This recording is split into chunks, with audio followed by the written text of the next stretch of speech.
যুক্তরাষ্ট্রের সঙ্গে বাণিজ্য চুক্তি নিয়ে চীন বিশ্বজুড়ে দেশগুলোর প্রতি হুঁশিয়ারি উচ্চারণ করেছে। বৈশ্বিক পরাশক্তি এশীয় দেশটি বলেছে, কেউ যেন যুক্তরাষ্ট্রের সঙ্গে এমন কোনো বাণিজ্য চুক্তিতে না যায় যা চীনের স্বার্থের ক্ষতি করে। যুক্তরাষ্ট্র ও চীনের মধ্যকার বাণিজ্য যুদ্ধ যখন নতুন মাত্রা নিচ্ছে, ঠিক তখনই এমন বক্তব্য দিল বেইজিং। সোমবার এক প্রতিবেদনে এই তথ্য জানিয়েছে বার্তা সংস্থা রয়টার্স। চীনের বাণিজ্য মন্ত্রণালয়ের এক মুখপাত্র জানান, চীন বিশ্বাস করে সব দেশই সমানতার ভিত্তিতে যুক্তরাষ্ট্রের সঙ্গে নিজেদের বাণিজ্য বিরোধ নিয়ে আলোচনা করে সমাধান করতে পারে, কিন্তু কেউ যদি চীনের ক্ষতি করে যুক্তরাষ্ট্রের সঙ্গে চুক্তি করে তাহলে আমরা দৃঢ়ভাবে তার বিরোধিতা করব। তিনি আরও বলেন, যদি কোনো দেশ এমন পদক্ষেপ নেয়, চীন তখন সঠিক এবং সমুচিত প্রতিক্রিয়া জানাবে।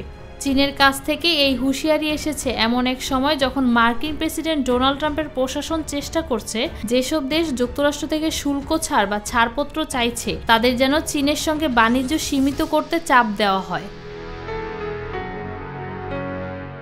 চীনের বক্তব্য, যুক্তরাষ্ট্র সমতার অজুহাতে একতরফাভাবে সব দেশের উপর শুল্ক চাপিয়েছে এবং এখন সেসব দেশকে বাধ্য করছে তথাকথিত পারস্পরিক শুল্ক আলোচনায় অংশ নিতে।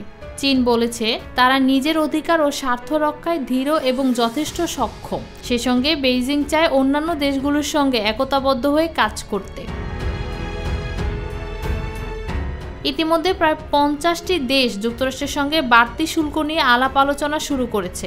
জাপান যেখানে সয়াবিন ও চালের আমদানি বাড়ানোর কথা ভাবছে, সেখানে ইন্দোনেশিয়া যুক্তরাষ্ট্র থেকে খাদ্যপণ্য ও নিত্য প্রয়োজনীয় জিনিস আমদানি বাড়িয়ে অন্য দেশ থেকে পণ্য কেনা কমানোর পরিকল্পনা করছে। ট্রাম্প গত 2 এপ্রিল বহু দেশের ওপর আরোপ করা ঐতিহাসিক শুল্কের ঘোষণা স্থগিত করলেও চীনের ওপর সেই শুল্ক বহাল রেখেছেন। চীনকেই মূল লক্ষ্য করে সবচেয়ে বড় কর আরোপ করেছেন তিনি। ফৌজিয়া আক্তার, নিরপেক্ষ নিউজ ডেস্ক।